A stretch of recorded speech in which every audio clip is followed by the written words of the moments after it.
তো good morning friend, শুভ সকাল। এখন বাজে 7টা। তোমাদের চলো ঘড়িটা দেখাচ্ছি। ঘড়িটা ওখানে। তো এখন বাজে 7টা। তো আমাদের পাড়াতে কীর্তন হচ্ছে, আমাদের এখানে মন্দির আছে, ওই মন্দিরে কীর্তন হচ্ছে। তো 3-4 দিন থাকবে। তো আমি উঠেছি 6:30টার সময়, উঠেছি আজকে 6:30টার সময় উঠে বাসি কাজ করে নিয়েছি। বাসি কাজ করে তো আমার স্নান হয়ে গেছে। এই দেখো পাপা সোনা ঘুমাচ্ছে, দেখতে পাচ্ছ? পাপা সোনা ঘুমাচ্ছে, তো ঘুমিয়ে থাকতে থাকতে কাজগুলো করে নিই। ও উঠে গেলে তো করতে পারবো না, তখন ওকে নিয়ে থাকতে হবে। তো চলো ঠাকুর ঘরে যাই। এখন ঠাকুর ঘরে যাব। ঠাকুর ঘরে গিয়ে গীতাটা পড়বো, আর হনুমান চল্লিশাটা আগেই পড়তাম, বিয়ের আগেও পড়েছি, অনেক বছর আগে থেকে হনুমান চল্লিশা পড়ছি। তখন প্রেগনেন্ট হয়েছিলাম, তখন ঠাকুর ঘরে ঢুকতাম না, ঠাকুর ঘরে পুজো টুজো দিতাম না, তখন হনুমান চল্লিশাটা পড়তাম না। তো এখন হনুমান চল্লিশাটা পড়ছি। আর তুলসী গাছ ধোয়া হয়ে গেছে, তুলসী গাছে জল টল দিয়ে দিয়েছি, সূর্য দেবতাকে প্রণাম করা হয়ে গেছে। এবার চলো ঠাকুর ঘরে যাই, ঠাকুর ঘরে গিয়ে গীতা পড়বো আর মালা জপ করব। দেখি কমালা জপ করতে পারি। আমি সকাল সকাল যতটা পারি 4 মালা, 5 মালা, 6 মালা, 7 মালা করে নিই। তাহলে সারাদিনের মধ্যে সকালবেলা স্নান টান করে এই মালাটা জপে নিই। তারপরে দুপুরবেলা রান্না কমপ্লিট করার পর তারপর 3 মালা 4 মালা করি, আর সন্ধ্যাবেলা দিই। সন্ধ্যাবেলা থেকে রাত পর্যন্ত কমপ্লিট করে নিই আমার সোনামালা, আমার সোনামালা পুরোটাই কমপ্লিট হয়ে যায়। তো মালা জপলে সত্যি খুব মনের একটা শান্তি পাওয়া যায়। সেটা মালা না জপলে কেউ বুঝবে না, কেউ জানতে পারবে না। যদি মালা জপে তাহলে সেই বুঝতে পারবে মালা জপের আনন্দটা কী। চলো তাহলে ঠাকুর ঘরে যাওয়া যাক।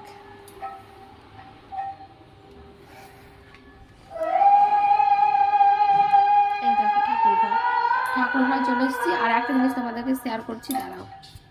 দেখো এটা হচ্ছে গোপালের খাট, নতুন বানিয়েছি, দেখতেই পাচ্ছ। এটা বক্স খাট।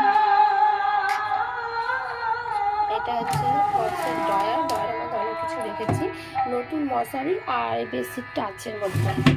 আর দেখো খাটটা আপাতত চাদরটা পেতে রেখেছি।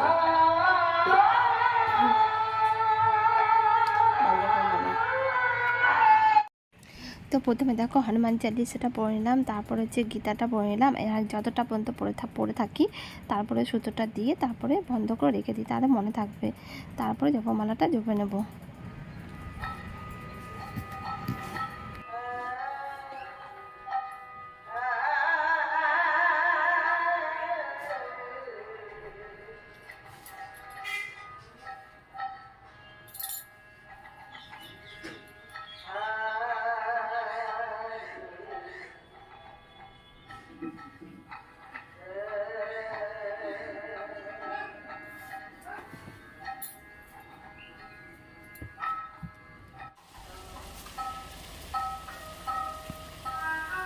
তো জপমালা কমপ্লিট করলাম। তো 4 মালা করেছি, এখন অনেক মালা বাকি আছে।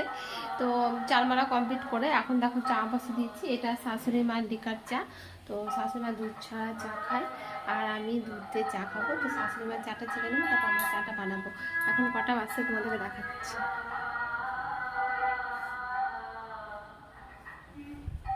তো এখন বাজে 8টা, এখনও অনেক সময় হাতে আছে। আমার ছেলে ঘুমিয়ে থাকতে থাকতে তো রান্নাটা যদি পারি করে নেবো, নয়তো যখন উঠবে ঘুম থেকে তখন আমার শাশুড়ি মা আমার ছেলেটাকে একটু দেখবে, তখন আমি তাড়াতাড়ি করে রান্নাটা করে নেবো। চলো চাটা ছেঁকে নিই।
এক করে চাল, ঠিক আছে।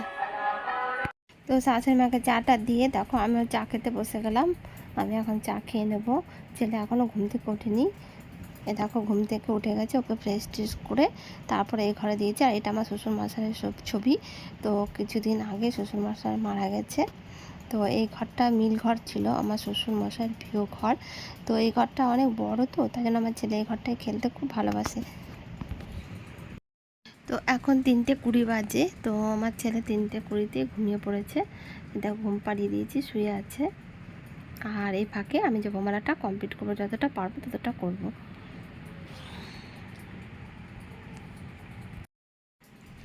তো তোমাদেরকে দেখাচ্ছি জপমালার ব্যাগ। আর এই দেখো নিচের যে পুঁথিগুলো আছে, তো এই মালাটা কমপ্লিট করেছি। আর উপরে পুঁথিটা আছে, এটা এখনও কমপ্লিট করেনি। এখানে 16 মালা দেওয়া আছে, এখন এই কটা মালা বাকি আছে। যদি পারি ঘুমিয়ে থাকতে থাকতে সব কমপ্লিট করব, না হলে সন্ধ্যাবেলা কমপ্লিট করব। তো আমি সংসারে কাজকর্ম করে পড়াশোনা করে বাচ্চা সামলে যতটা পারি 16 মালা আমি কমপ্লিট করি।